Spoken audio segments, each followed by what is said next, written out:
So ಮಕ್ಕಳೇ, ಹಿಂದಿನ ಅವಧಿಯಲ್ಲಿ ಕಚ್ಚಾ ಸಮೀಕರಣ ಅಂದರೆ ಏನು ಅಂತ ಅಭ್ಯಾಸ ಮಾಡಿದ್ವಿ. ಯಾವಾಗ ನಾವು ರಾಸಾಯನಿಕ ಕ್ರಿಯೆಯನ್ನು ಸಮೀಕರಣದ ರೂಪದಲ್ಲಿ ಸಂಕೇತ ಮತ್ತು ಸೂತ್ರಗಳನ್ನು ಬಳಸಿ ಬರಿತೀವಿ, ಆದರೆ ಆ ಸಮೀಕರಣದಲ್ಲಿ ಪ್ರತಿವರ್ತಕ ಮತ್ತು ಉತ್ಪನ್ನದ ಎರಡೂ ಭಾಗಗಳಲ್ಲಿ ಸಮ ಪ್ರಮಾಣದ ರಾಶಿಗಳು ಇರುವುದಿಲ್ಲ. ಸೊ ಅಂತಹ ಸಮೀಕರಣವನ್ನು ನಾವು ಕಚ್ಚಾ ಸಮೀಕರಣ ಅಂತ ಹೇಳಿ ಕರಿತೀವಿ. ಸೊ ಆ ಕಚ್ಚಾ ಸಮೀಕರಣಗಳು ಯಾವ ರೀತಿ ನಾವು ಅವುಗಳನ್ನು ಪ್ರತಿವರ್ತಕ ಮತ್ತು ಉತ್ಪನ್ನ ಬದಿಗಳಲ್ಲಿ ರಾಶಿಗಳನ್ನು ಸೇರಿಸುವುದರ ಮೂಲಕ ಯಾವ ರೀತಿ ಅವುಗಳನ್ನು ಸರಿದೂಗಿಸಿದ ಸಮೀಕರಣವಾಗಿ ಅಥವಾ ಪಕ್ಕಾ ಸಮೀಕರಣವಾಗಿ ಯಾವ ರೀತಿ ಮಾಡಬಹುದು ಅನ್ನೋದನ್ನು ಇವತ್ತಿನ ಅವಧಿಯಲ್ಲಿ ನಾವು ನೋಡೋಣ. ಸೊ ಇದಕ್ಕಿಂತ ಪೂರ್ವದಲ್ಲಿ ನಾವು ರಾಶಿ ಸಂರಕ್ಷಣಾ ನಿಯಮದ ಬಗ್ಗೆ ತಿಳಿದುಕೊಳ್ಳಬೇಕು. ರಾಶಿ ಸಂರಕ್ಷಣಾ ನಿಯಮ ಏನು ಹೇಳುತ್ತೆ ಅಂತಂದರೆ, ರಾಶಿಯನ್ನು ಸೃಷ್ಟಿಸಲು ಬರುವುದಿಲ್ಲ ಹಾಗೂ ರಾಶಿಯನ್ನು ನಾಶಪಡಿಸಲು ಬರುವುದಿಲ್ಲ ಅಂಥೇಳಿ. ಅಂದರೆ ಯಾವುದೇ ಒಂದು ವಸ್ತುವನ್ನು ರಾಸಾಯನಿಕ ಕ್ರಿಯೆಯ ಮೊದಲ ಏನು ಅದರ ರಾಶಿ ಇರ್ತದೆ, ರಾಸಾಯನಿಕ ಕ್ರಿಯೆ ಆದ ನಂತರ ಏನು ಉತ್ಪನ್ನ ತಯಾರಾಗ್ತದೆ, ಆ ಸಂದರ್ಭದಲ್ಲಿಯೂ ಸಹ ಅವುಗಳ ರಾಶಿ ಸಮ ಇರಬೇಕು, ಅಷ್ಟೇ ಇರಬೇಕು ಅನ್ನೋದೇ ರಾಶಿ ಸಂರಕ್ಷಣಾ ನಿಯಮ. ಸೊ ಇಲ್ಲಿ ಪ್ರತಿವರ್ತಕ ಮತ್ತು ಉತ್ಪನ್ನ ಎರಡೂ ಬದಿಗಳಲ್ಲಿ ರಾಶಿಯ ವ್ಯತ್ಯಾಸವಿದ್ದರೆ ಅವುಗಳನ್ನು ಸರಿಪಡಿಸುವುದೇ ರಾಸಾಯನಿಕ ಸಮೀಕರಣಗಳನ್ನು ಸರಿದೂಗಿಸುವುದು ಅಂಥೇಳಿ ನಾವು ಕರಿತೀವಿ. ಸೊ ಈ ರಾಸಾಯನಿಕ ಸಮೀಕರಣವನ್ನು ಸರಿದೂಗಿಸ್ತಕ್ಕಂತಹ ಏನು ವಿಧಾನ ಅದ, ಆ ವಿಧಾನ ಕೆಲವೊಂದು ವಿಶೇಷವಾದಂತಹ ಹಂತಗಳನ್ನು ಒಳಗೊಂಡಿರುತ್ತದೆ. ಸೊ ಅದಕ್ಕೆ ನಾವು ಉದಾಹರಣೆಯಾಗಿ ಒಂದು ರಾಸಾಯನಿಕ ಸೂತ್ರವನ್ನು ತೆಗೆದುಕೊಳ್ಳೋಣ. ಸತು ಪ್ಲಸ್ ಸಲ್ಫ್ಯೂರಿಕ್ ಆಮ್ಲ ಗಿವ್ಸ್ ಸತುವಿನ ಸಲ್ಫೇಟ್ ಪ್ಲಸ್ ಹೈಡ್ರೋಜನ್. ಸೊ ಮಕ್ಕಳೇ, ವಾರ್ಷಿಕ ಪರೀಕ್ಷೆಯಲ್ಲಿ ಇದೇ ರೀತಿ ಪದ ಸಮೀಕರಣವನ್ನು ನೀಡಲಾಗಿರುತ್ತದೆ. ಈ ರೀತಿ ಸತು ಪ್ಲಸ್ ಸಲ್ಫ್ಯೂರಿಕ್ ಆಮ್ಲ ಗಿವ್ಸ್ ಸತುವಿನ ಸಲ್ಫೇಟ್ ಪ್ಲಸ್ ಹೈಡ್ರೋಜನ್ ಅಂತಕ್ಕಂತಹ ಒಂದು ಸಮೀಕರಣವನ್ನು ಪದದ ರೂಪದಲ್ಲಿ, ಈಗ ಹೆಂಗೆ ಪದದ ರೂಪದಲ್ಲಿ ನೀಡಲಾಗಿದೆ ಅದೇ ರೀತಿ ಪದ ರೂಪದಲ್ಲಿ ಪರೀಕ್ಷೆಗಳಲ್ಲಿ ಕೇಳಲಾಗ್ತದೆ. ಈ ಪದ ಸಮೀಕರಣವನ್ನು ಸಾಂಕೇತಿಕವಾಗಿ ಬರೆದು ಅವುಗಳನ್ನು ಸರಿದೂಗಿಸ್ತಕ್ಕಂತಹ ಒಂದು ಪ್ರಶ್ನೆಯನ್ನಲ್ಲಿ ಕೇಳಲಾಗ್ತದೆ. ಸೊ ಮೊದಲನೇದಾಗಿ ಈ ಪದ ಸಮೀಕರಣಗಳನ್ನು ಸಾಂಕೇತಿಕ ಸಮೀಕರಣ ರೂಪದಲ್ಲಿ ಬರೆದುಕೊಳ್ಬೇಕಾಗ್ತದೆ ಮೊದಲು. ಸೊ ಬರೆದುಕೊಳ್ಬೇಕಾದ್ರೆ ನಮಗೆ 9ನೇ ತರಗತಿಯಲ್ಲಿ ರಾಸಾಯನಿಕ ಸೂತ್ರಗಳನ್ನು ಬರೀತಕ್ಕಂಥ ವಿಧಾನದ ಬಗ್ಗೆ ನಾವು 9ನೇ ತರಗತಿಯಲ್ಲಿ ಅಭ್ಯಾಸ ಮಾಡಿದ್ದೇವೆ.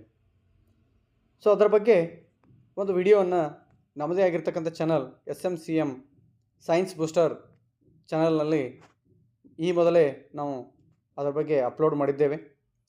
ಸೊ ಮಕ್ಕಳು ಅದನ್ನು ನೋಡಿಕೊಂಡು ಯಾವ ರೀತಿ ಅಣುಸೂತ್ರಗಳನ್ನು ಬರೀಬಹುದು ಅನ್ನೋದನ್ನು ಮೊದಲು ತಿಳ್ಕೊಳ್ಬೇಕು.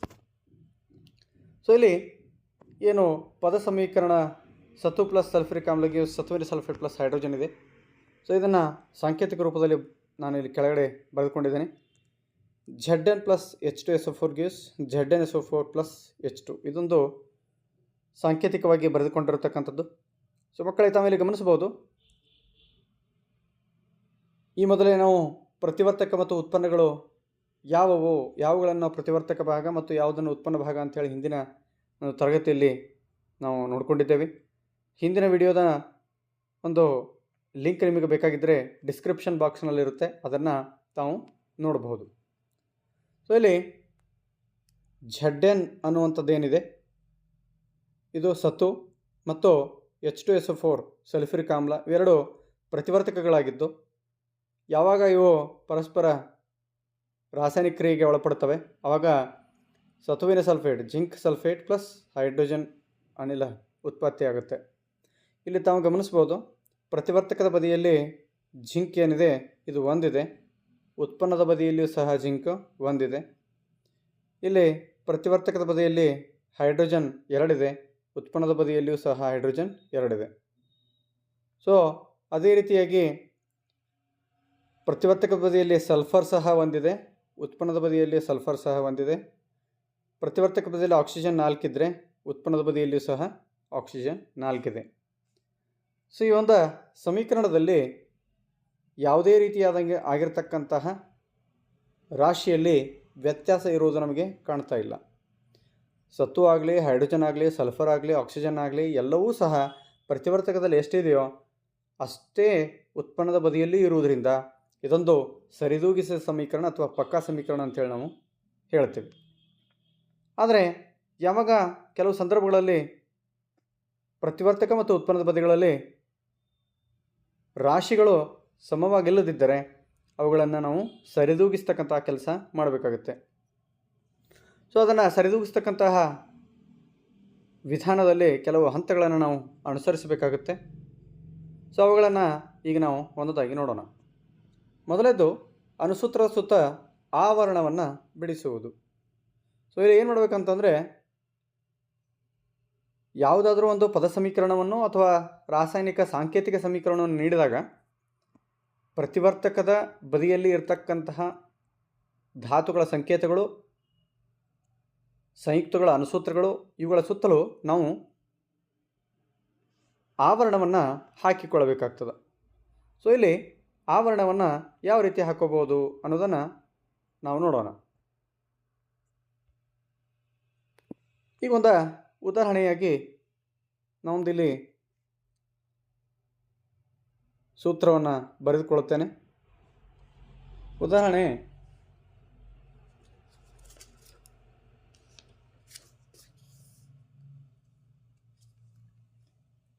Fe plus H2O gives Fe3O4 plus H2. ಈ ಒಂದು ಸಮೀಕರಣದಲ್ಲಿ ಪ್ರತಿವರ್ತಕದ ಬದಿಯಲ್ಲಿ ಒಂದಿದೆ, ಉತ್ಪನ್ನದ ಬದಿಯಲ್ಲಿ 3 ಕಬ್ಬಿಣದ ಪರಮಾಣುಗಳಿವೆ. ಅದೇ ರೀತಿಯಾಗಿ ಪ್ರತಿವರ್ತಕದ ಬದಿಯಲ್ಲಿ ಹೈಡ್ರೋಜನ್ 2 ಇದ್ದು, ಉತ್ಪನ್ನದ ಬದಿಯಲ್ಲಿಯೂ ಸಹ ಹೈಡ್ರೋಜನ್ 2 ಇದೆ. ಪ್ರತಿವರ್ತಕದ ಬದಿಯಲ್ಲಿ ಆಕ್ಸಿಜನ್ 1 ಇದ್ದು, ಉತ್ಪನ್ನದ ಬದಿಯಲ್ಲಿ ಆಕ್ಸಿಜನ್ 4 ಇದೆ. ಸೊ ಇಲ್ಲಿ ಪ್ರತಿವರ್ತಕ ಹಾಗೂ ಉತ್ಪನ್ನ ಎರಡೂ ಬದಿಗಳಲ್ಲಿ ಏನು ಪರಮಾಣುಗಳಿವೆ ಅವು ಸಮ ಪ್ರಮಾಣದಲ್ಲಿಲ್ಲ. ಇಂತಹ ಸಮೀಕರಣವನ್ನು ನಾವು ಕಚ್ಚಾ ಸಮೀಕರಣ ಅಂಥೇಳಿ ಕರಿತೀವಿ. ಇದನ್ನು ಸರಿದೂಗಿಸಬೇಕಾದ್ರೆ ಮೊದಲು ನಾವು ಪ್ರತಿವರ್ತಕ ಹಾಗೂ ಉತ್ಪನ್ನದ ಬದಿಯಲ್ಲಿ ಇರತಕ್ಕಂತಹ ಏನು ಸಂಕೇತಗಳು ಮತ್ತು ಸೂತ್ರಗಳಿವೆ ಅವುಗಳ ಸುತ್ತಲೂ ಆವರಣವನ್ನು ಹಾಕಿಕೊಳ್ಬೇಕು. ಸೊ ಈ ರೀತಿ ಬಾಕ್ಸನ್ನು ನಾವು ಏನು ಹಾಕ್ತೀವಿ ಇದಕ್ಕೆ ಆವರಣ ಹಾಕಿಕೊಳ್ಳುವುದು ಅಂಥೇಳಿ ನಾವು ಕರಿತೀವಿ. ಸೊ ಈ ರೀತಿ ಆವರಣವನ್ನು ಹಾಕಿಕೊಳ್ಳಬೇಕು. ಸೊ ಯಾಕೆ ನಾವು ಆವರಣವನ್ನು ಹಾಕಿಕೊಳ್ಳಬೇಕು ಅಂತಂದರೆ, ಈ ಏನು ಆವರಣದ ಒಳಭಾಗದಲ್ಲಿ ಏನು ಪರಮಾಣುಗಳಿವೆಯೋ ಆ ಪರಮಾಣುಗಳ ಅಂಕಿ ಅಂಶಗಳಲ್ಲಿ ಯಾವುದೇ ರೀತಿಯಂತಹ ಬದಲಾವಣೆ ನಮಗೆ ಆಗಬಾರ್ದು, ಬದಲಾವಣೆ ಮಾಡಬಾರ್ದು. ನಾವು ಅದರ ಸಲುವಾಗಿ ನಾವೇನು ಮಾಡ್ತೀವಿ, ಅದನ್ನು ಆವರಣವನ್ನು ಹಾಕಿಕೊಳ್ಳುತ್ತೇವೆ. ಇದೊಂಥರ ಲಕ್ಷ್ಮಣ ರೇಖೆ ಇದ್ದಂಗೆ. ಸೊ ಇಲ್ಲಿ ಈ ಆವರಣದ ಒಳಭಾಗದಲ್ಲಿ ನಾವು ಏನೂ ಬದಲಾವಣೆ ಮಾಡುವಾಗಿಲ್ಲ. ಏನೇ ಬದಲಾವಣೆ ಮಾಡುವುದಿದ್ದರೂ ಸಹ ಆವರಣದ ಹೊರಭಾಗದಲ್ಲಿ ಅಂಕಿಅಂಶಗಳನ್ನು ನಾವೇನು ಮಾಡ್ಬೋದು, ಬದಲಾವಣೆ ಮಾಡಿಕೊಳ್ಳಬಹುದು. ಸೊ ಮುಂದಿನ ಒಂದು ಹಂತ ಸರಿದೂಗಿಸದ ಸಮೀಕರಣದಲ್ಲಿರುವ ವಿವಿಧ ಧಾತುಗಳ ಪರಮಾಣುಗಳ ಸಂಖ್ಯೆಗಳನ್ನು ಪಟ್ಟಿ ಮಾಡುವುದು. ಸೊ ಎರಡನೇ ಹಂತವಾಗಿ ಇಲ್ಲಿ ತಾವು ಗಮನಿಸಬಹುದು, ಪ್ರತಿವರ್ತಕ ಮತ್ತು ಉತ್ಪನ್ನ ಭಾಗದಲ್ಲಿ ಏನು ಧಾತುಗಳಿವೆಯೋ ಅವುಗಳು ಎಷ್ಟೆಷ್ಟು ಪರಮಾಣುಗಳಿವೆ ಅವುಗಳ ಅನ್ನೋದನ್ನು ನಾವು ಒಂದು ಕಡೆ ಬರೆದುಕೊಳ್ಬೇಕು. ಈಗ ಉದಾಹರಣೆ, ಪ್ರತಿವರ್ತಕದ ಬದಿಯಲ್ಲಿ ಕಬ್ಬಿಣ 1 ಇದೆ, ಉತ್ಪನ್ನದ ಬದಿಯಲ್ಲಿ 3 ಇದೆ. ಹೈಡ್ರೋಜನ್ ಎರಡೂ ಬದಿಯಲ್ಲಿ ಸಮವಾಗಿದ್ದು, ಆಕ್ಸಿಜನ್ ಪ್ರತಿವರ್ತಕದಲ್ಲಿ 1 ಇದ್ದು, ಉತ್ಪನ್ನದ ಬದಿಯಲ್ಲಿ 4 ಇದೆ. ಸೊ ಇವುಗಳನ್ನು ನಾವು ಒಂದು ಕಡೆ ಏನು ಮಾಡಬೇಕು, ಪಟ್ಟಿ ಮಾಡಿಕೊಳ್ಬೇಕು. ಮುಂದಿನ ಹಂತದಲ್ಲಿ ಹೆಚ್ಚಿನ ಸಂಖ್ಯೆಯ ಪರಮಾಣುಗಳನ್ನು ಹೊಂದಿರುವ ಸಂಯುಕ್ತದಿಂದ ಸರಿದೂಗಿಸುವಿಕೆಯನ್ನು ಏನು ಮಾಡಬೇಕು, ಆರಂಭಿಸಬೇಕು. ಸೊ ಈಗ ಈ ಒಂದು ಸಮೀಕರಣದಲ್ಲಿ ಆಕ್ಸಿಜನ್ ಉತ್ಪನ್ನದ ಬದಿಯಲ್ಲಿ 4 ಇದ್ದು, ಪ್ರತಿವರ್ತಕ ಬದಿಯಲ್ಲಿ 1 ಇದೆ.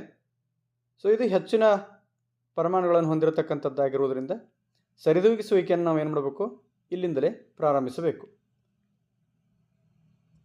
ಮುಂದಿನ ಹಂತ ಉಳಿದ ಪರಮಾಣುಗಳ ಸರಿದೂಗಿಕೆಯಿಂದ ಅದನ್ನು ಕೊನೆಗೊಳಿಸಬೇಕು.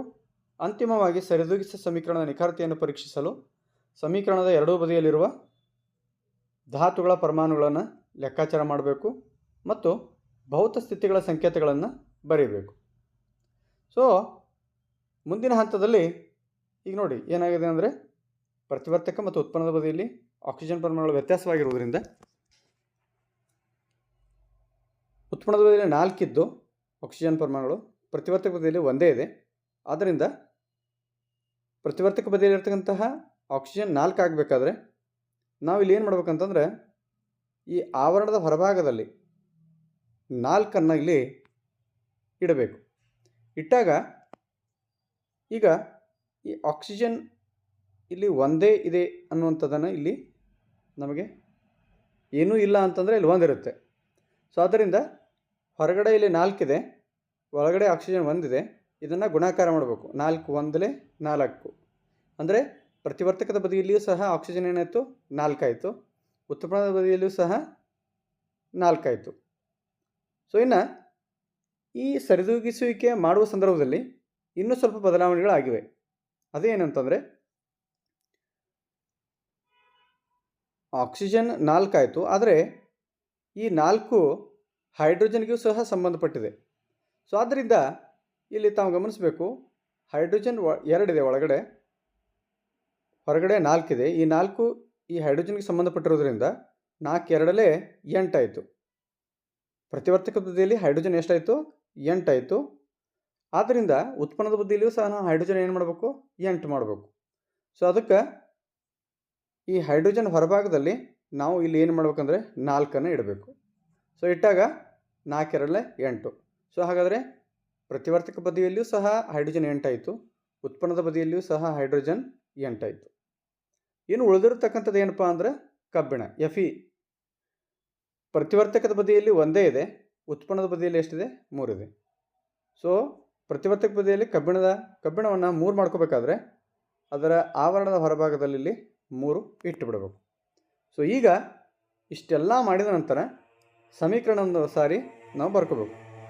3Fe plus 4H2O gives Fe3O4 plus 4H2. So ಮಕ್ಕಳೇ, ಈಗ ಪ್ರತಿವರ್ತಕದ ಬದಿಯಲ್ಲಿ ಕಬ್ಬಿಣ 3 ಪರಮಾಣುಗಳು, ಉತ್ಪನ್ನದ ಬದಿಯಲ್ಲಿ 3 ಪರಮಾಣುಗಳು, ಪ್ರತಿವರ್ತಕ ಬದಿಯಲ್ಲಿ ಹೈಡ್ರೋಜನ್ 8 ಪರಮಾಣುಗಳು, ಉತ್ಪನ್ನದ ಬದಿಯಲ್ಲಿಯೂ ಸಹ 8 ಪರಮಾಣುಗಳು, ಪ್ರತಿವರ್ತಕ ಬದಿಯಲ್ಲಿ ಆಕ್ಸಿಜನ್ 4, ಉತ್ಪನ್ನದ ಬದಿಯಲ್ಲಿಯೂ ಸಹ ಆಕ್ಸಿಜನ್ 4. ಈಗ ಈ ಒಂದು ರಾಸಾಯನಿಕ ಸಮೀಕರಣದಲ್ಲಿರ್ತಕ್ಕಂತಹ ಪ್ರತಿಯೊಂದು ಧಾತುವಿನ ಪರಮಾಣುಗಳು ಸಮ ಪ್ರಮಾಣದಲ್ಲಿ ಉತ್ಪನ್ನದ ಬದಿಯೂ ಅಷ್ಟೇ ಇದೆ, ಪ್ರತಿವರ್ತಕ ಬದಿಯಲ್ಲಿಯೂ ಅಷ್ಟೇ ಇದೆ. ಈಗ ಸಮೀಕರಣ ಏನಾಯ್ತಂದರೆ ಸರಿದೂಗಿಸಿದೆ ಅನ್ನುವಂಥದ್ದನ್ನು ನಾವಿಲ್ಲಿ ಖಾತ್ರಿಪಡಿಸಿಕೊಳ್ಬೋದು. ಇಷ್ಟಾದ ನಂತರ ನಾವೇನು ಮಾಡ್ಬೇಕಂದ್ರೆ ಯಾವ್ಯಾವ ಈ ಧಾತುಗಳಿವೆ ಅವು ಯಾವ ಯಾವ ರೂಪದಲ್ಲಿವೆ ಅಥವಾ ಯಾವ ಯಾವ ಸ್ಥಿತಿಯಲ್ಲಿದೆ ಅನ್ನುವಂಥದ್ದನ್ನು ನಾವೇನು ಮಾಡ್ಬೇಕಂದ್ರೆ ಇಲ್ಲಿ ಸಾಂಕೇತಿಕವಾಗಿ ಸೂಚಿಸಬೇಕು. ಸೊ ಇಲ್ಲಿ ಕಬ್ಬಿಣ ಏನಿದೆ ಇದು ಘನರೂಪದಲ್ಲಿದ್ದು, ಇಂಗ್ಲೀಷ್ನಲ್ಲಿ ಘನರೂಪಕ್ಕೆ ಏನಂತಾರೆ ಅಂದ್ರೆ ಸಾಲಿಡ್ ಅಂತ ಹೇಳಿ ಕರೀತಾರೆ. ಅದಕ್ಕೆ ಸಾಂಕೇತಿಕವಾಗಿ ಎಸ್ ಅಂತ ಸೂಚಿಸ್ತೀವಿ. ಸೊ ಇಲ್ಲಿ H2 ಅನ್ನುವಂಥದ್ದು ಅನಿಲ ರೂಪದಲ್ಲಿದ್ದು ಇದನ್ನು ಗ್ಯಾಶಿಯಸ್ G ಅಂತಕ್ಕಂಥ ಸಂಕೇತದಿಂದ ಸೂಚಿಸ್ತೇವೆ. Fe3O4 ಅಂತಕ್ಕಂಥದ್ದು ಇದು ಸಹ ಘನರೂಪದಲ್ಲಿದ್ದು ಇದನ್ನು ಸಹ ಎಸ್ ಅಂತಕ್ಕಂಥ ಸಂಕೇತದಿಂದ ಸೂಚಿಸ್ತೇವೆ. ಹೈಡ್ರೋಜನ್ ಅನ್ನುವಂಥದ್ದು ಇದು ಅನಿಲ ರೂಪದಿದ್ದು ಇದನ್ನು G ಅಂತಕ್ಕಂಥ ಗ್ಯಾಶಿಯಸ್ G ಅಂತಕ್ಕಂಥ ಸಂಕೇತದಿಂದ ನಾವು ಸೂಚಿಸ್ತೇವೆ. ಸೊ ಈ ರೀತಿಯಾಗಿ ನಾವು ಯಾವುದೇ ಒಂದು ಸಮೀಕರಣವನ್ನು ಪದರೂಪದಲ್ಲಿ ನೀಡಿದಾಗ ಮೊದಲು ಅದನ್ನು ಸಾಂಕೇತಿಕ ರೂಪಕ್ಕೆ ಪರಿವರ್ತನೆ ಮಾಡಿಕೊಂಡು ನಂತರ ಪ್ರತಿವರ್ತಕ ಮತ್ತು ಉತ್ಪನ್ನದ ಬದಿಗಳಲ್ಲಿ ಎರಡೂ ಬದಿಗಳಲ್ಲಿ ಪ್ರತಿ ಧಾತುವಿನ ಪರಮಾಣುಗಳು ಎಷ್ಟೆಷ್ಟಿವೆ ಅನ್ನುವಂಥದ್ದನ್ನು ನೋಡಿಕೊಂಡು ಯಾವ ಧಾತುವಿನ ಪರಮಾಣು ಹೆಚ್ಚಿದೆಯೋ ಅದರಿಂದ ಸರಿದೂಗಿಸುವಿಕೆಯನ್ನು ಮೊದಲು ಆರಂಭಿಸಬೇಕು. ನಂತರ ಬೇರೆ ಬೇರೆ ಧಾತುಗಳು ಯಾವ ಹೆಚ್ಚು ಕಡಿಮೆ ಆಗಿವೆ ಅವುಗಳನ್ನೆಲ್ಲ ಸರಿದೂಗಿಸ್ತಾ ಎಲ್ಲ ಧಾತುಗಳ ಪ್ರಮಾಣಗಳು ಒಂದು ಸಲ ಸರಿದೂಗಿದೆಯೋ ಅನ್ನುವಂಥದ್ದನ್ನು ಕನ್ಫರ್ಮ್ ಮಾಡಿಕೊಂಡು ಕೊನೆಯದಾಗಿ ಆಯಾ ಧಾತುಗಳ ಯಾವ್ಯಾವ ಅಥವಾ ಆ ಧಾತುಗಳಾಗಲಿ ಅಥವಾ ಆ ಸಂಯುಕ್ತಗಳಾಗಲಿ ಯಾವ್ಯಾವ ಸ್ಥಿತಿಯಲ್ಲಿವೆ ಅಂತಕ್ಕಂಥದ್ದನ್ನು ಅವುಗಳ ಸಾಂಕೇತಿಕ ರೂಪದಲ್ಲಿ ಬರೆದು ಬಿಟ್ಟರೆ ಸಮೀಕರಣ ಸರಿದೂಗಿದಂತೆ ಆಗುತ್ತೆ. ಸೊ ಈ ಸಮೀಕರಣಗಳನ್ನು ಯಾವ ರೀತಿ ಸರಿದೂಗಿಸಬಹುದು ಅನ್ನುವಂತಹ ವಿಡಿಯೋ ಲಿಂಕ್ ಸಹ ನಾವು ಏನು ಮಾಡಿದ್ದೀವಿ ಡಿಸ್ಕ್ರಿಪ್ಷನ್ ಬಾಕ್ಸ್ನಲ್ಲಿ ಹಾಕಿರ್ತೀನಿ. ನಮ್ಮ ಹಿಂದಿನ ಇದೇ ಚಾನಲ್ನಲ್ಲಿ ಹಿಂದಿನ ವಿಡಿಯೋಗಳಲ್ಲಿ ನಾವು ಸಮೀಕರಣಗಳನ್ನು ಯಾವ ರೀತಿ ಸರಿದೂಗಿಸ್ಬೋದು ಅನ್ನುವಂಥದ್ದನ್ನು ವಿಡಿಯೋದ ಮೂಲಕ ನಾವು ಆಲ್ರೆಡಿ ಒಂದು ವಿಡಿಯೋವನ್ನು ಮಾಡಿದ್ದೇನೆ.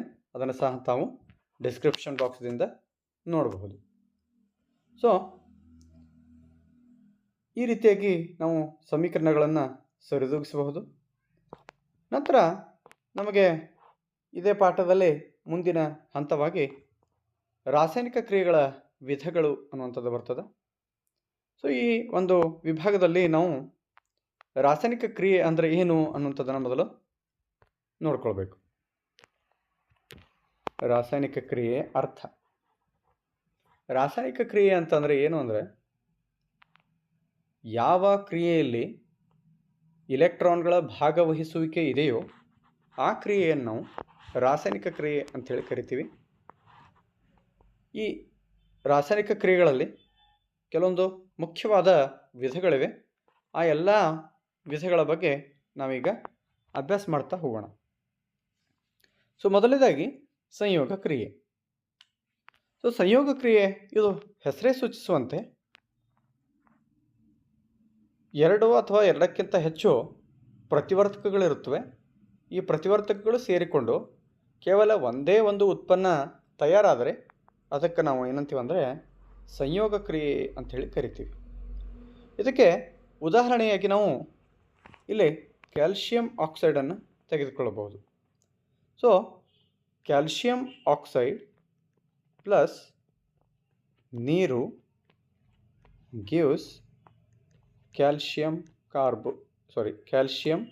ಹೈಡ್ರಾಕ್ಸೈಡ್. ಸೊ ಕ್ಯಾಲ್ಶಿಯಂ ಆಕ್ಸೈಡ್ ಒಂದು ಸುಟ್ಟ ಸುಣ್ಣ. ಇದನ್ನು ನಾವು ನೀರಿನಲ್ಲಿ ಹಾಕಿದಾಗ ಕ್ಯಾಲ್ಶಿಯಂ ಹೈಡ್ರಾಕ್ಸೈಡ್ ನಮಗೆ ಸಿಗುತ್ತೆ. ಈ ಕ್ಯಾಲ್ಶಿಯಂ ಹೈಡ್ರಾಕ್ಸೈಡ್ಗೆ ನಾವು ಏನಂತೀವಿ ಅಂತಂದ್ರೆ ಅರಳಿದ ಸುಣ್ಣ ಅಂಥೇಳಿ ನಾವು ಕರಿತೀವಿ. CaO plus H2O gives CaOH twice. ಇದೊಂದು ಸಂಯೋಗ ಕ್ರಿಯೆಯಾಗಿದೆ. ಇಲ್ಲಿ ಪ್ರತಿವರ್ತಕ ವಿಭಾಗದಲ್ಲಿ ಎರಡು ಇವೆ. ಎರಡು ಪ್ರತಿವರ್ತಕಗಳು ಸೇರಿಕೊಂಡು ಕೇವಲ ಒಂದೇ ಒಂದು CaOH ಟ್ವೈಸ್ ಅಂತಕ್ಕಂಥ ಒಂದೇ ಒಂದು ಉತ್ಪನ್ನವನ್ನು ನೀಡಿರುವುದರಿಂದ ಈ ಕ್ರಿಯೆಗೆ ಏನಂತೀವಿ ಅಂತಂದರೆ ಸಂಯೋಗ ಕ್ರಿಯೆ ಅಂಥೇಳಿ ಕರಿತೀವಿ. ಅದೇ ರೀತಿಯಾಗಿ ಕಲ್ಲಿದ್ದಲು ದಹನ. ಸೊ ಕಲ್ಲಿದ್ದಲು ಅಂತಂದರೆ ಏನದು? ಕಲ್ಲಿದ್ದಲು ಅಂತಂದರೆ ಅದೊಂದು ಕಾರ್ಬನ್ ರೂಪ. ಸೊ ಹಾಗಾದರೆ ನಾವು ಸಾಂಕೇತಿಕವಾಗಿ ಇಲ್ಲಿ ಏನಂತ ಬರೀಬೋದು ಅಂತಂದ್ರೆ ಕಲ್ಲಿದ್ದಲು ಅದು ಕಾರ್ಬನ್ ರೂಪ ಆಗಿದ್ದು ಅದಕ್ಕೆ C ಅಂತಕ್ಕಂಥ ಸಂಕೇತ ನಾವು ಸೂಚಿಸ್ತೀವಿ. ಯಾವಾಗ ನಾವು ಕಲ್ಲಿದ್ದಲನ್ನು ದಹನ ಮಾಡುತ್ತೇವೆ ಅದು ಆಕ್ಸಿಜನ್ನೊಂದಿಗೆ ವರ್ತಿಸಿ ಏನು ಸಿಗ್ತದೆ ಅಂತಂದರೆ ಕಾರ್ಬನ್ ಡೈಆಕ್ಸೈಡ್ ಸಿಗುತ್ತೆ. ಇಲ್ಲಿ ಪ್ರತಿವರ್ತಕ ಬದಿಯಲ್ಲಿ ಎರಡು ಇತ್ತು, ಉತ್ಪನ್ನ ಒಂದೇ ಇದೆ. ಆದ್ದರಿಂದ ಅದನ್ನು ನಾವು ಸಂಯೋಗ ಕ್ರಿಯೆ ಅಂಥೇಳಿ ಕರಿತೀವಿ. ಎರಡು ಪ್ರತಿವರ್ತಕಗಳು ಸೇರಿ ಒಂದೇ ಒಂದು ಉತ್ಪನ್ನ ಇಲ್ಲಿಯೂ ಸಹ ತಯಾರಾಗಿದೆ. ಸೊ ಅದೇ ರೀತಿಯಾಗಿ ನೀರು ಉಂಟಾಗ್ತಕ್ಕಂತಹ ಒಂದು ಕ್ರಿಯೆ. ನೀರು ಎರಡು ಹೈಡ್ರೋಜನ್ ಅಣುಗಳು ಒಂದು ಆಕ್ಸಿಜನ್ ಅಣುವಿನೊಂದಿಗೆ ಸಂಯೋಗ ಹೊಂದಿ ನೀರಿನ ಎರಡು ಅಣುಗಳು ಉಂಟಾಗುತ್ತವೆ. ಇಲ್ಲಿ ಎರಡು ಪ್ರತಿವರ್ತಕಗಳು ಸೇರಿ ಒಂದೇ ಒಂದು ಉತ್ಪನ್ನ ಇಲ್ಲಿ ತಯಾರಾಗಿದೆ. ಆದ್ದರಿಂದ ಇದು ಸಹ ಒಂದು ಸಂಯೋಗ ಕ್ರಿಯೆಗೆ ಉದಾಹರಣೆ. ಸೊ ಈ ರೀತಿಯಾಗಿ ಇಲ್ಲಿ ಎರಡು ಅಥವಾ ಎರಡಕ್ಕಿಂತ ಹೆಚ್ಚು ಪ್ರತಿವರ್ತಕಗಳು ಸೇರಿ ಒಂದೇ ಉತ್ಪನ್ನ ತಯಾರಾದರೆ ಅದಕ್ಕೆ ನಾವು ಸಂಯೋಗ ಕ್ರಿಯೆ ಅಂಥೇಳಿ ಕರಿತೀವಿ. ಸೊ ಮುಂದಿನ ಒಂದು ವಿಧ ಬಹಿರುಷ್ಣಕ ಕ್ರಿಯೆ. ಇಲ್ಲಿ ಇದು ಹೆಸರೇ ಸೂಚಿಸ್ತದೆ. ಏನಂತಂದ್ರೆ ಯಾವ ರಾಸಾಯನಿಕ ಕ್ರಿಯೆ ನಡೆದಂತಹ ಸಂದರ್ಭದಲ್ಲಿ ಉಷ್ಣ ಬಿಡುಗಡೆ ಆಗುತ್ತದೆ ಅದಕ್ಕೆ ನಾವೇನಂತೀವಿ ಅಂದರೆ ಬಹಿರುಷ್ಣಕ ಕ್ರಿಯೆ ಅಂಥೇಳಿ ಕರಿತೀವಿ. ಸೊ ಇಲ್ಲಿ ಮೀಥೇನ್ನ ದಹನ ಇದೊಂದು ಬಹಿರುಷ್ಣಕ ಕ್ರಿಯೆ. ಸೊ ಮೀಥೇನ್ ಅಂತಂದರೆ ಅದರ ಸೂತ್ರ ಏನತ್ತಪ್ಪ ಅಂತಂದ್ರೆ CH4. ಯಾವಾಗ ಮೀಥೇನು ಆಕ್ಸಿಜನ್ ಒಂದು ವರ್ತನೆ ಮಾಡ್ತದೆ ಆವಾಗ ಕಾರ್ಬನ್ ಡೈಆಕ್ಸೈಡ್ ಮತ್ತು ನೀರು ಉತ್ಪತ್ತಿ ಆಗುತ್ತೆ. ಇದರ ಜೊತೆಗೆ ಅಗಾಧ ಪ್ರಮಾಣದ ಉಷ್ಣವೂ ಸಹ ಉತ್ಪತ್ತಿ ಆಗ್ತದೆ. ಆದ್ದರಿಂದ ಇಲ್ಲಿ ತಾವು ಗಮನಿಸ್ಬೋದು, ಯಾವಾಗ ಮಿಥೇನು ಆಕ್ಸಿಜನ್ ವರ್ತನೆ ಮಾಡ್ತದೆ ಕಾರ್ಬನ್ ಡೈಆಕ್ಸೈಡ್ ನೀರನ್ನು ಉತ್ಪತ್ತಿ ಮಾಡೋದ್ರೊಂದಿಗೆ ಉಷ್ಣ ಬಿಡುಗಡೆ ಆಗ್ತದೆ. ಆದ್ದರಿಂದ ಇದನ್ನು ಏನಂತಾರೆ ಅಂದರೆ ಬಹಿರುಷ್ಣಕ ಕ್ರಿಯೆ ಅಂತೇಳಿ ಕರೀತಾರೆ. ಸೊ ಅದೇ ರೀತಿಯಾಗಿ ಉಸಿರಾಟವೂ ಸಹ ಒಂದು ಏನಂತಂದ್ರೆ ಬಹಿರುಷ್ಣಕ ಕ್ರಿಯೆ. ಯಾಕಪ್ಪ ಅಂದ್ರೆ ಉಸಿರಾಟದ ಸಂದರ್ಭದಲ್ಲಿ ಜೀವಕೋಶದಲ್ಲಿ ಸಂಗ್ರಹವಾಗಿರತಕ್ಕಂತಹ ಗ್ಲೂಕೋಸ್ C6H12O6 ಇದು ನಾವು ಮೂಗಿನ ಮೂಲಕ ಒಳಗಡೆ ತೆಗೆದುಕೊಂಡಿರ್ತಕ್ಕಂತಹ ಅನಿಲಗಳಲ್ಲಿ ಆಕ್ಸಿಜನ್ ಏನಾಗ್ತದೆ ಅಂದರೆ ನಮ್ಮ ಜೀವಕೋಶದ ಮೈಟೊಕಾಂಡ್ರಿಯಾಗೆ ಪ್ರವೇಶ ಮಾಡಿ ಈ ಮೊದಲೇ ಅಲ್ಲಿ ಇರತಕ್ಕಂತಹ ಗ್ಲೂಕೋಸನ್ನು ಈ ಆಕ್ಸಿಜನ್ ಏನು ಮಾಡ್ತದೆ ಒಡಿತದೆ. ಒಡೆದ ಕಾರ್ಬನ್ ಡೈಆಕ್ಸೈಡ್, ನೀರು ಮತ್ತು ಶಕ್ತಿ ಉತ್ಪತ್ತಿ ಆಗ್ತದೆ. ಸೊ ಇಲ್ಲಿ ಶಕ್ತಿ ಹೆಂಗಿರ್ತದಪ್ಪ ಅಂತಂದ್ರೆ ಉಷ್ಣದ ರೂಪದಲ್ಲಿ ನಮಗೆ ಸಿಗ್ತದೆ, ಶಕ್ತಿಯೂ ಸಹ ದೊರೀತದೆ. ಸೊ ಈ ರೀತಿಯಾಗಿ ಈ ಕ್ರಿಯೆಯೂ ಸಹ ಒಂದು ಏನಪ್ಪ ಅಂದ್ರೆ ಬಹಿರುಷ್ಣಕ ಕ್ರಿಯೆ. ಗ್ಲೂಕೋಸ್ ಆಕ್ಸಿಜನ್ನೊಂದಿಗೆ ವರ್ತಿಸಿ ಕಾರ್ಬನ್ ಡೈಆಕ್ಸೈಡ್, ನೀರು ಮತ್ತು ಶಕ್ತಿ ಉತ್ಪತ್ತಿ ಆಗ್ತದೆ. ಈ ಕ್ರಿಯೆಗೆ ಏನಂತಾರಂದ್ರೆ ಬಹಿರುಷ್ಣಕ ಕ್ರಿಯೆ ಅಂಥೇಳಿ ಕರೀತಾರೆ. 6CO2 + 6CO2 + 6H2O ಪ್ಲಸ್ ಶಕ್ತಿ.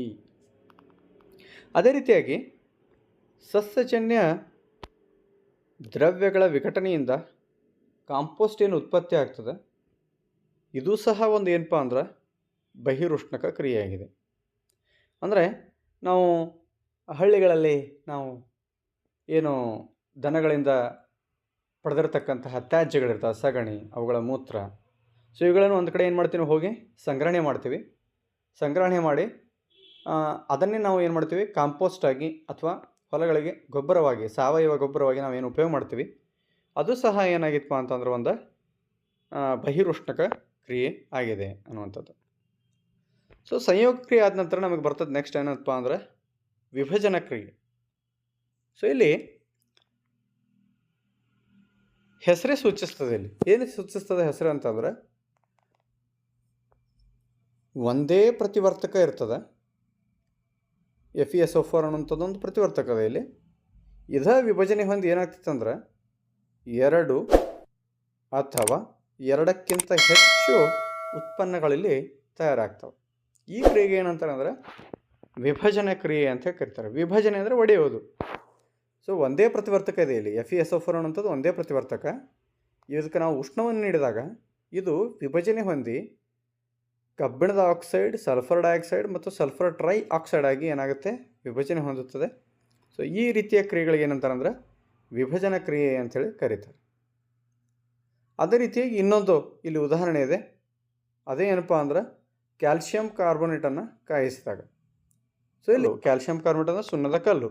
ಯಾವಾಗ ಇದಕ್ಕೆ ಉಷ್ಣವನ್ನು ನೀಡ್ತೀವಿ ನಾವು, ಆವಾಗಿದು ವಿಭಜನೆ ಹೊಂದಿ ಸುಟ್ಟ ಸುಣ್ಣ ಮತ್ತು ಕಾರ್ಬನ್ ಡೈಆಕ್ಸೈಡ್ ಆಗಿ ಪರಿವರ್ತನೆ ಆಗ್ತದೆ. ಒಂದೇ ಪ್ರತಿವರ್ತಕ ಇದೆ. ಇದನ್ನು ನಾವು ಉಷ್ಣವನ್ನು ನೀಡಿದಾಗ ಇದಕ್ಕೆ 2 ಅಥವಾ 2ಕ್ಕಿಂತ ಹೆಚ್ಚು ಉತ್ಪನ್ನಗಳು ತಯಾರಾಗ್ತವೆ. ಇಲ್ಲಿ 2 ಆಗ್ಯಾವ. ಸೊ ಇನ್ನು ಮುಂದಿನದಾಗಿ ಉಷ್ಣ ವಿಭಜನ ಕ್ರಿಯೆ.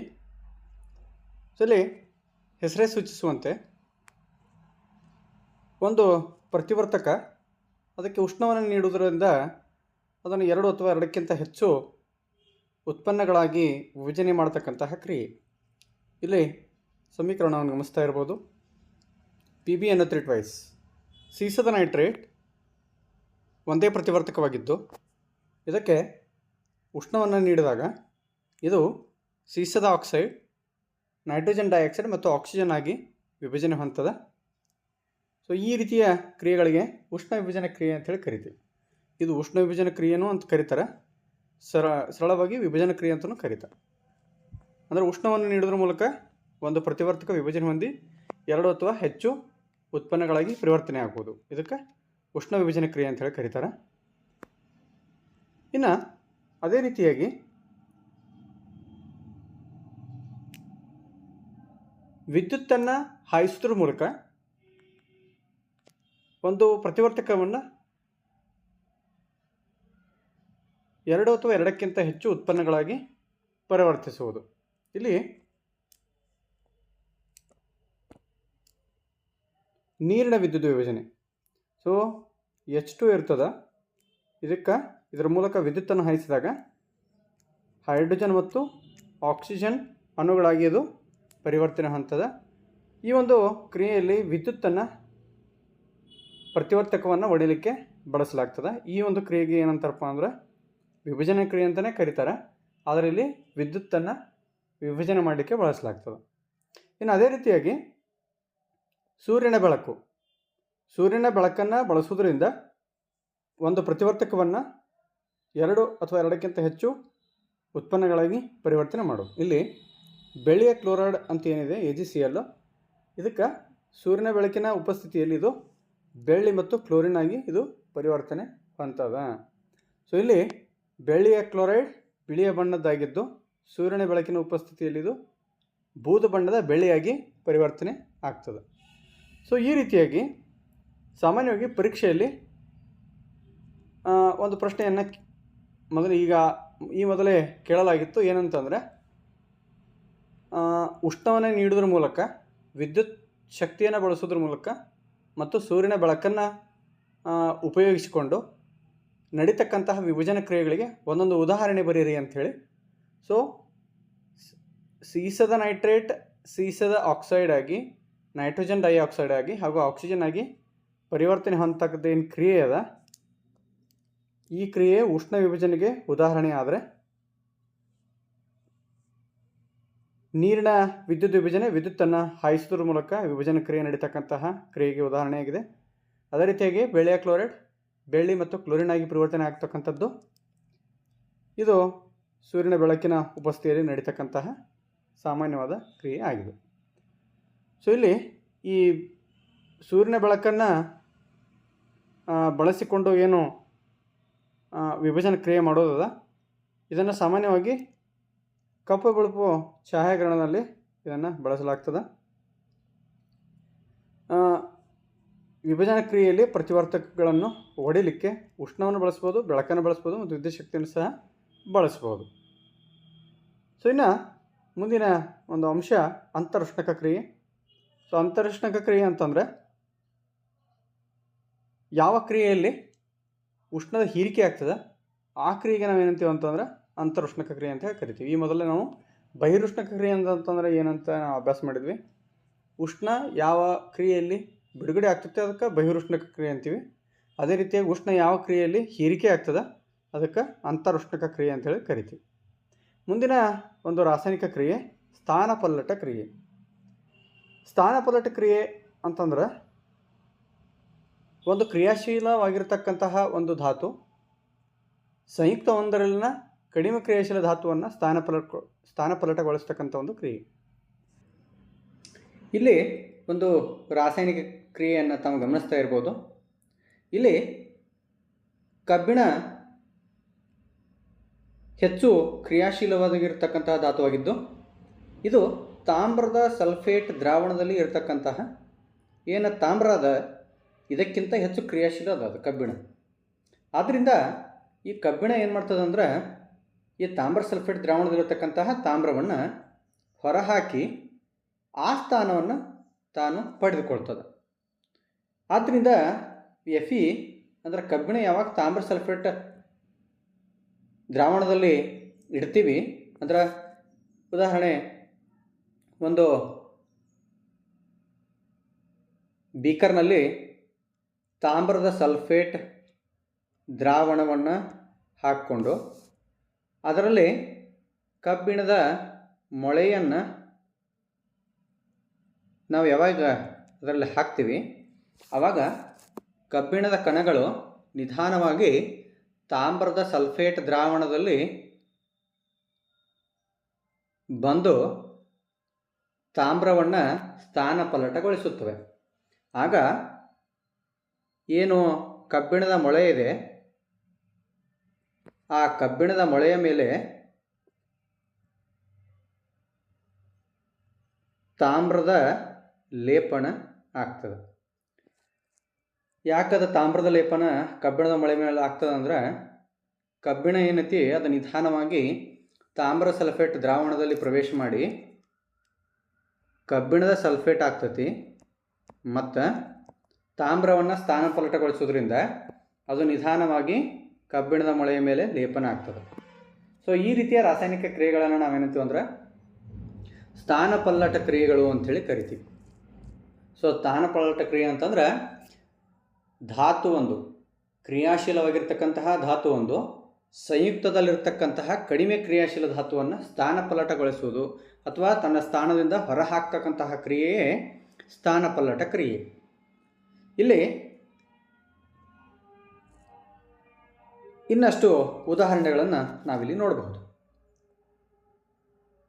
Zinc plus CuSO4, zinc plus CuSO4 ಸತ್ತು ಇದನ್ನು ತಾಮ್ರ ಸಲ್ಫೇಟ್ ದ್ರಾವಣದಲ್ಲಿ ಹಾಕಿದಾಗ ನಮಗೆ ಸತುವಿನ ಸಲ್ಫೇಟ್ ಸಿಗ್ತದೆ ಮತ್ತು ತಾಮ್ರ ಹೊರಗಡೆ ಸ್ಥಾನಪಲ್ಲಟಗೊಂಡಿರುವುದನ್ನು ನಾವು ನೋಡಬಹುದು.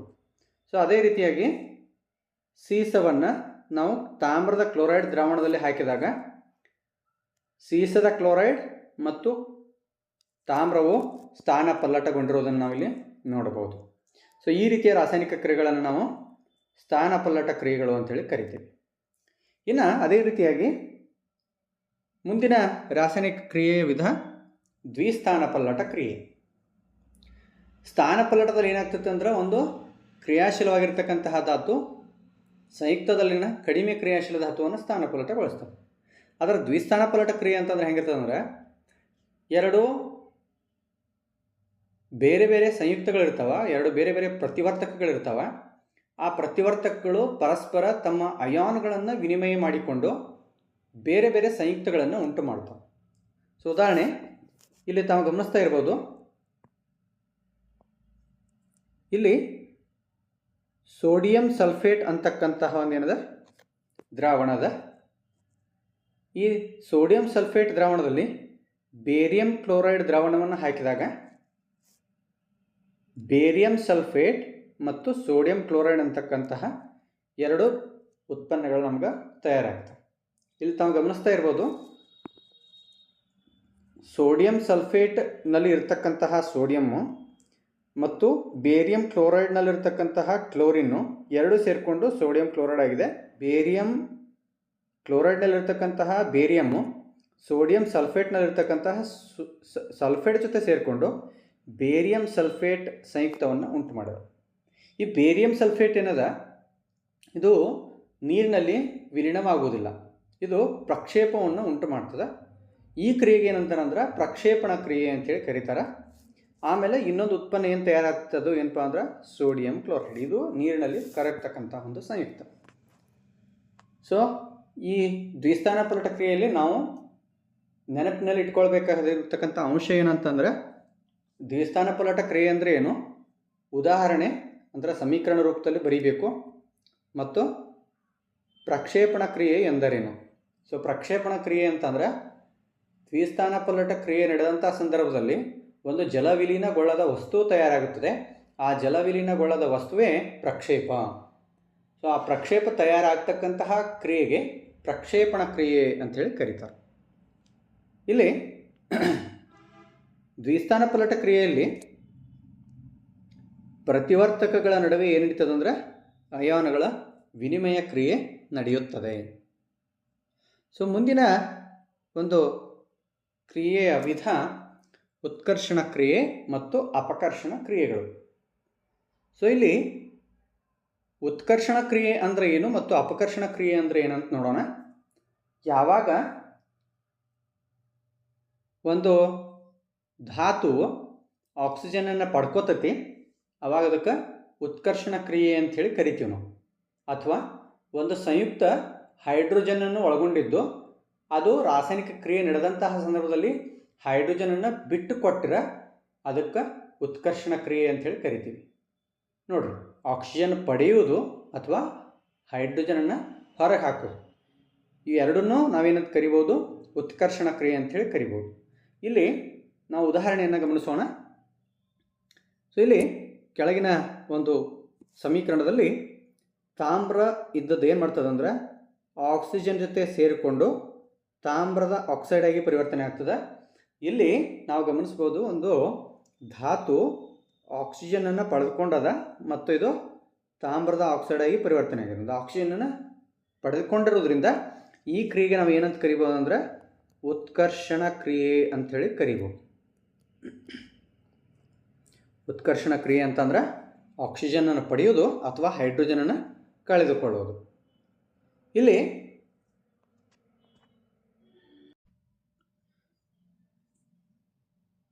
ಅದೇ ರೀತಿಯಾಗಿ ಇಲ್ಲಿ ನೋಡ್ರಿ, ತಾವು ಗಮನಿಸ್ಬೋದು, ತಾಮ್ರ ಆಕ್ಸಿಜನ್ನೊಂದಿಗೆ ಸಂಯೋಗ ಹೊಂದಿದಾಗ ಅದು ಕಪ್ಪು ಬಣ್ಣವನ್ನು ಉಂಟು ಮಾಡ್ತದೆ.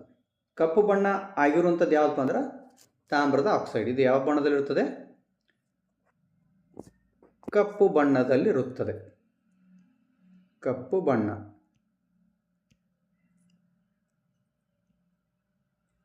ಕಪ್ಪು ಬಣ್ಣದಲ್ಲಿರುತ್ತದೆ ತಾಮ್ರದ ಆಕ್ಸೈಡ್. ಹಾಗಾದರೆ ತಾಮ್ರ ಯಾವ ಬಣ್ಣದಲ್ಲಿರುತ್ತದೆ? ಕಂದು ಬಣ್ಣದಲ್ಲಿರುತ್ತದೆ.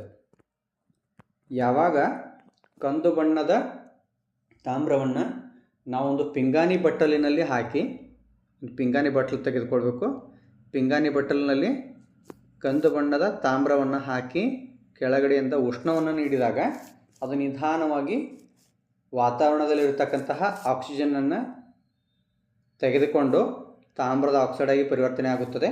ಇದು ಕಪ್ಪು ಬಣ್ಣದ್ದಾಗಿ ಪರಿವರ್ತನೆ ಆಗ್ತದೆ. ಈ ಕ್ರಿಯೆಗೆ ನಾವೇನಂತೀವಿ ಅಂದ್ರೆ ಉತ್ಕರ್ಷಣ ಕ್ರಿಯೆ ಅಂಥೇಳಿ ಕರಿತೀವಿ. ಇನ್ನು ಅದರ ರಿವರ್ಸ್ ರಿಯಾಕ್ಷನ್,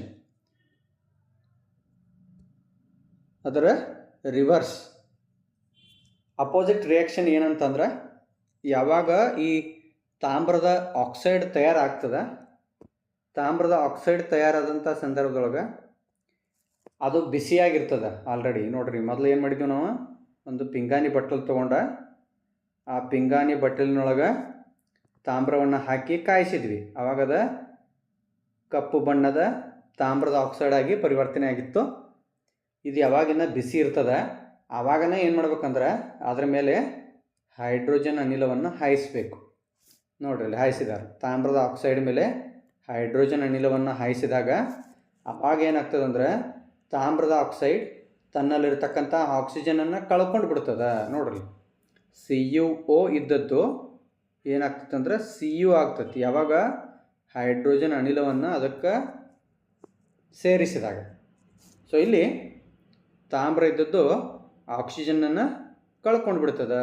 ಏನಾಗಿ ಪರಿವರ್ತನೆ ಆಗ್ತದೆ? ಕಂದು ಬಣ್ಣದ ತಾಮ್ರವಾಗಿ ಪರಿವರ್ತನೆ ಆಗ್ತದೆ. ಈ ಕ್ರಿಯೆಗೆ ಏನಂತಾರೆ ಅಂದ್ರೆ ಅಪಕರ್ಷಣ ಕ್ರಿಯೆ ಅಂಥೇಳಿ ಕರೀತಾರೆ. ಸೊ ಅಪಕರ್ಷಣ ಕ್ರಿಯೆ ಅಂತಂದ್ರೆ ಆಕ್ಸಿಜನನ್ನು ಕಳ್ಕೊಳ್ಳೋದು ಅಥವಾ ಹೈಡ್ರೋಜನನ್ನು ಪಡ್ಕೊಳ್ಳೋದು. ಇನ್ನು ನೆಕ್ಸ್ಟ್ ಬರ್ತದೆ ಏನಂತಂದ್ರೆ ಉತ್ಕರ್ಷಣ ಅಪಕರ್ಷಣ ಕ್ರಿಯೆ ಅಥವಾ ರೆಡಾಕ್ಸ್ ಕ್ರಿಯೆ ಅಂಥೇಳಿ. ಸೊ ಇಲ್ಲಿ ರೆಡಾಕ್ಸ್ ಕ್ರಿಯೆ ನಾವು ನೋಡೋಣ. ರೆಡಾಕ್ಸ್ ಕ್ರಿಯೆ ಅಥವಾ ಉತ್ಕರ್ಷಣ ಅಪಕರ್ಷಣ ಕ್ರಿಯೆ.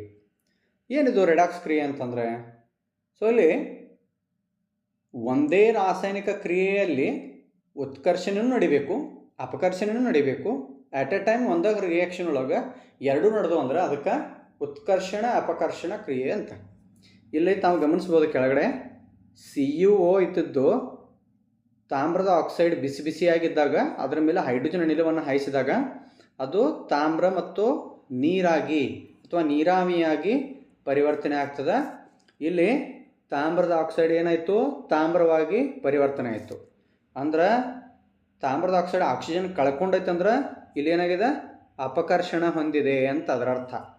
ಅದೇ ರೀತಿಯಾಗಿ ಹೈಡ್ರೋಜನ್ ಇದ್ದದ್ದು ಆಕ್ಸಿಜನನ್ನು ಪಡ್ಕೊಂಡ H2O ಆಗಿ ಪರಿವರ್ತನೆ ಆಗಿದೆ. ಇದಕ್ಕೆ ನಾವೇನು ಹೇಳ್ಬೋದು? ಉತ್ಕರ್ಷಣ ಅನ್ಬೋದು. ಎರಡೂ ಕ್ರಿಯೆಗಳು ಒಂದೇ ರಿಯಾಕ್ಷನ್ ಒಳಗೆ ನಡೀತಂದ್ರೆ ಇದಕ್ಕೆ ಉತ್ಕರ್ಷಣ ಅಪಕರ್ಷಣ ಕ್ರಿಯೆ ಅಥವಾ ರೆಡಾಕ್ಸ್ ಕ್ರಿಯೆ ಅಂತೇಳಿ ನಾವು ಇಲ್ಲಿ ಕರಿಬೋದು. ಅಂತಹದೇ ಎರಡು ರಿಯಾಕ್ಷನ್ಸ್ಗಳನ್ನು ನಾವು ಇಲ್ಲಿ ನೋಡ್ಬೋದು. ZnO plus C gives Zn plus CO. MnO2 plus HCl gives MnCl2 plus H2O plus Cl2.